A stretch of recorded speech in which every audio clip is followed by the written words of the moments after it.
సత్యసాయి బాబా మీద special editions ఇవాళ సాక్షిలో కానీ ఈనాడులో కానీ ప్రత్యేకంగా హిందూ పేపర్లో కానీ రావడము అనేది అత్యంత గొప్ప విషయం.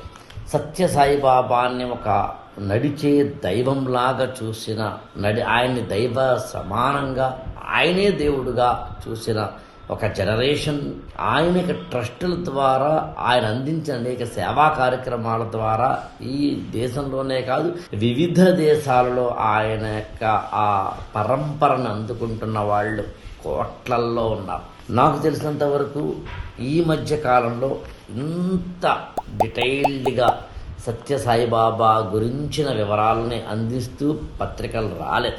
1990లో వచ్చుంటాయి, 2000 ఆ ప్రాంతాల్లో వచ్చుంటాయి. ముఖ్యంగా గత 10 ఏళ్లలో రాలేదు. శత జయంతి ఉత్సవాల సందర్భంగా సత్యసాయిబాబాకి సంబంధించి ముఖ్యంగా ఇది సాక్షులు అయితే కనుక ప్రత్యేకంగా సండే మ్యాగజైన్ అంతటిని సత్యసాయిబాబా అందించిన సేవలు కావచ్చు, సత్యసాయిబాబా అందించిన ట్రస్ట్ ద్వారా తీసుకొచ్చిన అనేక ఎడ్యుకేషన్ ఇన్స్టిట్యూషన్స్ కావచ్చు, హెల్త్కి సంబంధించిన అనేకమైన సూపర్ స్పెషాలిటీ హాస్పిటల్స్ లాంటివి కావచ్చు, హయ్యర్ ఎడ్యుకేషన్ మాత్రమే కాదు, టెక్నికల్ ఎడ్యుకేషన్ లాంటివి మాత్రమే కాదు, వాటర్ ప్లాంటేషన్స్ మాత్రమే కాదు, భారతదేశంలోనే అత్యంత కరువు పీడిత ప్రాంతంగా చెప్పబడే అనంతపురం ప్రాంతంలో, పుట్టపర్తి ప్రాంతంలో సమాజానికి ఉపయోగపడే ఆ అనంతపురం ప్రాంతాలలో ఉండే చోట వాటర్ ప్లాంటేషన్స్ అందించడం ద్వారా నాకు తెలిసి దైవం లేదా ఆధ్యాత్మికత, మతం ఈ పదాలు ఎన్ని వాడినా ఆయన అందించిన సేవలు కానీ,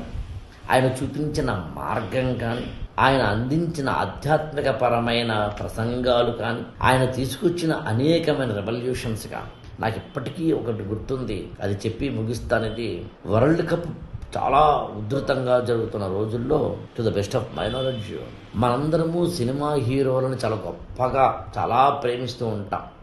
అలాంటి హీరోలలో చాలామంది ముఖ్యంగా విక్టరీ వెంకటేశమో గ్యాలరీలో కూర్చుని ఉంటే అక్కడ ప్లే గ్రౌండ్లోనేమో టెండూల్కర్ ఆడుతూ ఉంటే మనందరము ఏదో అభిమానపూర్వకంగా చూసే వెంకటేశేమో గ్యాలరీలో సచిన్ టెండూల్కర్ ఆటను చూస్తుంటే, సచిన్ టెండూల్కర్ ఆడి కప్పు గెలిచిన తర్వాత ఎవరికేసి వెళ్ళి ప్రణమిల్లాడంటే పుట్టపర్తి సత్యసాయిబాబా. బహుశా ఈ చిన్న సైకిల్ అర్థమైతే అన్నిటికన్నా గొప్పది దైవత్వం, దైవం మానుష రూపేణ. ఈ ఛానల్ని లైక్ చేయండి, షేర్ చేయండి, సబ్స్క్రైబ్ చేసుకోండి.